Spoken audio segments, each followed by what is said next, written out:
Bismillahirrahmanirrahim. Alhamdulillah wassalatu wassalamu ala sayyidina Rasulillah. Amma ba'du. Banyak orang berbicara tentang Al-Hallaj di zaman dulu, kalau versi Nusantaranya adalah Syekh Siti Jenar. Namanya agak sedikit menggelikan karena laki-laki kok disebut Siti ya. Tapi itulah sebutan dulu ya. Mungkin dulu Syekh Saidi Jenar, tapi nggak tahulah kenapa kemudian berubah. Yang dulu dikatakan nama kecilnya Lemah Abang dan segala macamnya. Syekh Siti Jenar ini dari masanya terlihat semasa dengan Syekh atau Sunan Kalijaga dan sunan-sunan yang lain. Jika di kalangan pembela syariat yang zahir, itu muncullah sosok Sunan Kalijaga, maka dari bab hakikat muncullah Syekh Siti Jenar. Ya, kalau boleh kita sebut, jika ulama pewaris para nabi, lalu ulama mewariskan ilmunya lagi.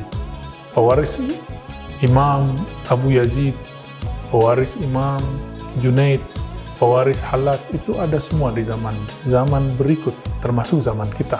Di zaman terdahulu, pewaris Junaid al-Baghdadi itulah Sunan Kalijaga, pewaris secara kerohanian. Adapun pewaris kerohanian Al-Hallaj, itulah Syekh Siti Jenar. Sejarah pun berulang, karena cip takdirnya sangat-sangat sama, hanya formulasinya yang berbeda. Kemudian muncullah kalam-kalam yang menunjukkan kalam-kalam mabuk bertuhan, mabuk cinta kepada Allah, mabuk dalam keahadian Allah, keesaan Allah Subhanahu wa Ta'ala. Teman-teman, kan Allah dalam bab akidah, alam semesta ini disebut mungkinul wujud, wujudnya mungkin, dan dia hanya ada karena diadakan oleh Allah, yang disebut wajibul wujud, yang niscaya keberadaannya pasti ada. Maka semua selain itu menjadi diadakan karena dia. Maka yang benar-benar ada hanyalah Allah. Inilah yang disebut oleh pendahulu imam Wujudiyah, namanya Imam Ibn Arabi dengan Al-Wujud Al-Mutlaq. Al-Wujud Al-Mutlaq ini, jika seseorang memahaminya dengan jalur kerohanian seperti Al-Hallaj dan Syekh Siti Jenar, maka yang terjadi, tidak ada kata aku, tidak ada alam, yang ada hanya Allah, Sang Pencipta. Alam ini dianggap semu dalam bab ahadiyah tersebut. Meskipun di alam sadar, kita mengatakan, kita ini ada, Allah ada, dan wujud kita real, wujud Allah lebih real. Tapi oleh mereka yang sedang mabuk cinta dalam ahadiyah, keesaan Allah, hanya Allah semata. Mirip-mirip seorang yang kasmaran. Dia hanya melihat kekasihnya saja yang paling cantik, paling indah, paling gagah. Maka di saat itu, kemanapun dia memandang, yang terbayang adalah wajah kekasihnya. Seperti cerita Laila dan Majnun. Majnun memandang tembok pun yang muncul wajah Laila. Apalagi melihat siapapun. Sahabat yang melekat Allah, Syekh Siti Jenar, kemudian sebagaimana Al-Hallaj, mengatakan hal yang mirip. Mengatakan, jika Al-Hallaj mengatakan, di dalam jubahku adalah Allah, tiada kecuali Allah, maka Syekh Siti Jenar lebih dahsyat lagi, di dalam dirinya hanya Allah. Wujudku adalah wujud Allah. Itulah Syekh Siti Jenar. Inilah cerita awal kenapa muncul satu zikir, satu wirid yang disalahgunakan oleh orang kebatinan. Wujud ingsun atau zat ingsun, zat Allah.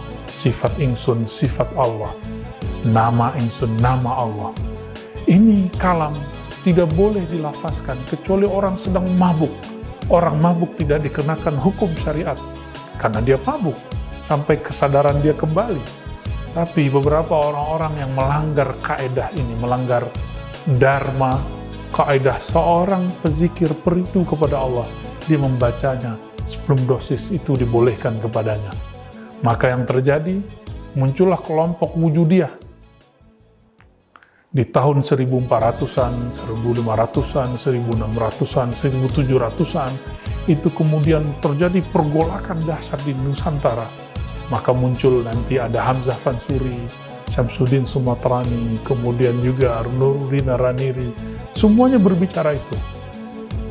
dan puncaknya itulah Syekh Siti Jenar. Apakah kemudian Sunan Kalijaga mengkafirkannya? Kita belum menemukan satu nas, satu teks, satu riwayat dalam kitab-kitab baik yang berbahasa Pegon ataupun bahasa yang aksaranya Hana Caraka yang sampai kepada kita bahwa Sunan Kalijaga mengkafirkannya. Tidak. Tapi seperti dulu Imam Al-Junaid mengatakan kepada Hallaj, wahai Hallaj, ya Aba Mansur, la yaqta'uka ila dam. Tidak ada yang bisa menghentikanmu, wahai Hallaj, kecuali hukum pancung, yaitu darah yang diteteskan. Dan itu sangat mengerikan sekali. Ajaran ini belakangan dibahasakan secara lokal, disebut dengan Ahadiyah itu manunggaling keesaan Allah, kesatuan Allah. Ya. Tidak ada yang bersatu, hamba tidak bersatu dengan Allah. Kenapa? Hamba dianggap tidak ada. Maka manunggaling jangan diartikan Syekh Siti Jenar bersatu dengan Allah. Kenapa? Yang wujud cuma Allah. Syekh Siti Jenar hanya bayang-bayang. Tapi orang-orang yang kemudian lancang mau menerjemahkan ajaran Syekh Siti Jenar, kemudian mengatakan Syekh Siti Jenar mengajarkan persatuan dengan Allah. Wallahi iyyakum bihi. Syekh Siti Jenar Al-Hallaj tidak pernah mengatakan itu. Tapi mereka sedang mabuk dan mereka mengatakan hanya ada wujud tunggal. Itulah manunggaling. Kaulo Gusti, ketika mereka merasakan bahwa diri mereka tiada di hadapan Allah, seperti seorang guru tidak memandang dirinya punya derajat keilmuan di hadapan gurunya. Kenapa seorang Syekh Siti Jenar tidak boleh merasakan dirinya tiada di hadapan Ilahi? Maka teman-teman sahabat melakukan Allah, jika Imam Bukhari dulu mengatakan mastasghartu nafsi ila ala Ali Ibnul Madini, aku tidak pernah merasa kecil, aku tidak pernah merasa lebur kecuali di hadapan Ibnul Madini. Kenapa Syekh Siti Jenar tidak boleh mengatakan itu? Kenapa Al-Hallaj kita larang mengatakan mafi jubbati ilallah? Kan dia sedang mabuk asik dengan kekasihnya. Kita belum sampai kepada kerinduan itu. Kenapa kita salahkan orang yang merindu? Maka sahabat-sahabat yang menekan Allah, mari berhusnuzan. Apa yang terjadi di zaman mereka, itu sunatullah. Secara hukum fikih, betul, pelakunya harus ditanya, dieksekusi. Jika terbukti kemudian ada hal yang berbahaya, mungkin seorang hakim qadhi mengatakan kamu dipenggal. Tapi sekarang ilmu itu sudah dibuka. Apakah kita masih salah faham lagi? Maka benarlah Imam Ghazali. Beliau mengatakan, seandainya saya jadi hakimnya di zaman Hallaj, saya akan selamatkan Al-Hallaj. Saya akan bebaskan Al-Hallaj. Maka kami pun, jika pantas mengatakan itu, akan mengatakan yang sama. Jika di zaman itu, kami menjadi hakimnya, tentu kita akan memaklumi Al-Hallaj, memaklumi Syekh Siti Jenar. Tentu kita tidak pantas tentunya mengatakan hal itu, hanya Allah lah yang memantaskan kita. Wassalamualaikum warahmatullahi wabarakatuh.